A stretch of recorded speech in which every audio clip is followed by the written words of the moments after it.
കരമന കളിക്കാവിള പാത സർക്കാർ വഞ്ചിച്ചെന്ന് BJP.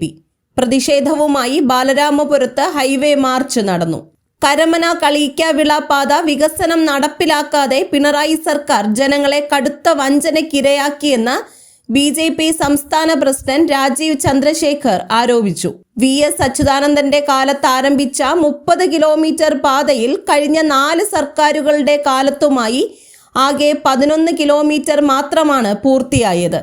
കഴിഞ്ഞ 10 വർഷത്തെ പിണറായി സർക്കാരിന്റെ ഭരണത്തിൽ വെറും 5 കിലോമീറ്റർ മാത്രമാണ് വികസിപ്പിച്ചതെന്ന് അദ്ദേഹം കുറ്റപ്പെടുത്തി. കഴിഞ്ഞ 5 വർഷത്തിനിടെ ബാലരാമപുരം വഴിമുക്ക് വരെയുള്ള 1.5 കിലോമീറ്ററിലെ ഭൂമി ഏറ്റെടുക്കൽ പോലും പൂർത്തിയാക്കാൻ സർക്കാരിന് കഴിഞ്ഞിട്ടില്ല.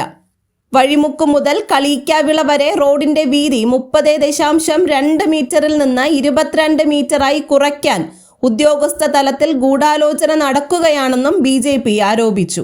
അടിയന്തിരമായി 30.2 മീറ്റർ വീതിയിൽ തന്നെ അലൈൻമെന്റ് അംഗീകരിച്ച് കല്ലുകൾ സ്ഥാപിക്കണമെന്നും പാർട്ടി ആവശ്യപ്പെട്ടു.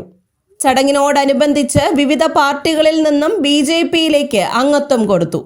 സർക്കാരിന്റെ അവഗണനയിൽ പ്രതിഷേധിച്ച് BJP ജില്ലാ പ്രസിഡന്റ് മുക്കമ്പാലമൂട് ബിജു നയിച്ച ഹൈവേ മാർച്ച് BJP സംസ്ഥാന പ്രസിഡന്റ് രാജീവ് ചന്ദ്രശേഖർ പതാക കൈമാറി ഉദ്ഘാടനം ചെയ്തു.